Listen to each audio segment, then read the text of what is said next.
All right, last topic here of Unit 4, progressive era, is the labor movement. It's important to know that labor means work. All right, so if you think like manual labor, that means manual work. So this could be renamed the work movement. So here I am, that's me, in case you forgot who I am, right?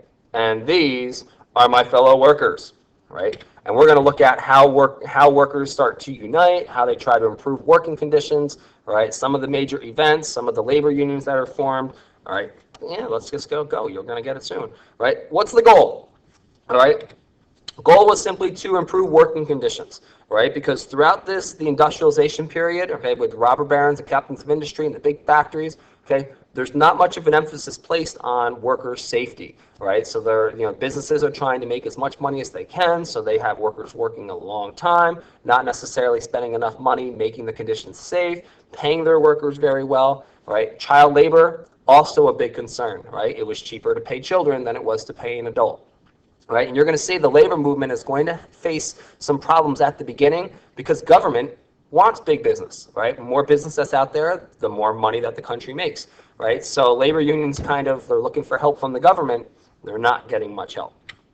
Okay, so these are some of the major labor unions. The first one, the Knights of Labor, forms after the Civil War. You can see some of their goals, okay, but they're not going to be effective because they're not really going to have any strength when it comes to fighting back against big business. They don't believe in going on strike, and we'll look at some of the tactics coming up here in a second.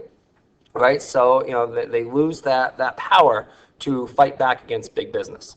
Right. The next big union is the American Federation of Labor. Sometimes you'll see it abbreviated as the AFL. Okay, this is founded by Samuel Gompers. Right. This labor union is going to be a whole lot more effective than the Knights of Labor. Okay, you can see it's right in the wheelhouse of the time period we're looking at, the turn of the century, late 1800s, early 1900s.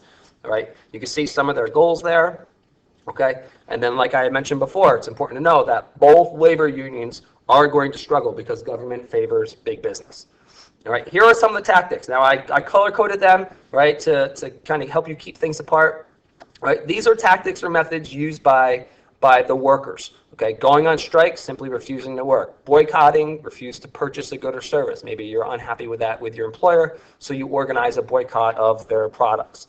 All right, picketing, so you got the strike signs. All right, and then collective bargaining.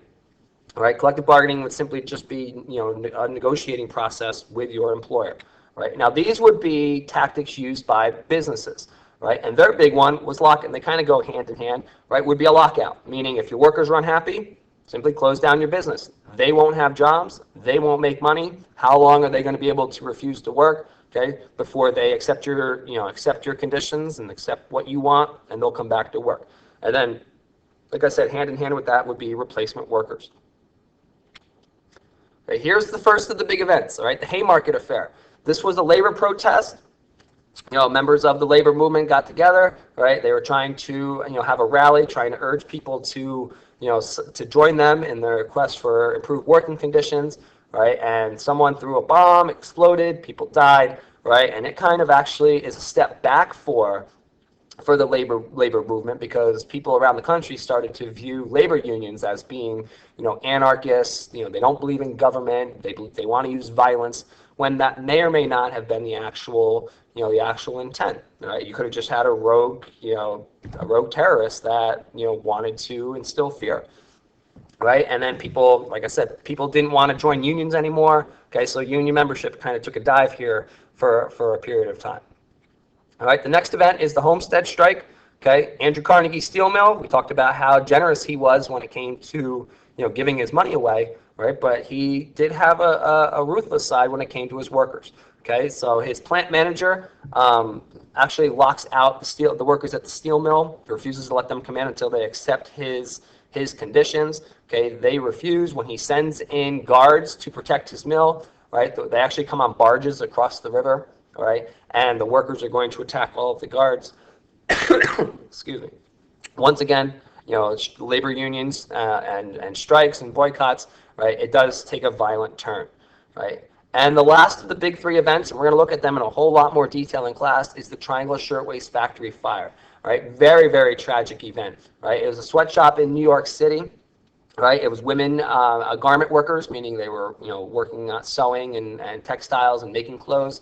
Okay, and the building caught on fire, but the building itself didn't have the proper safety precautions, right? Meaning this tragedy could have been avoided. Meaning the employers would lock the door from the outside so that the workers couldn't get out. Okay, some had to jump out of the building, some burned to death inside.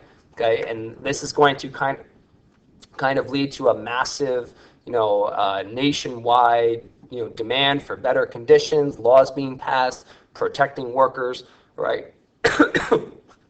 Excuse me. So yeah, like I said, very tragic, and the sad thing is it was definitely avoidable. All right.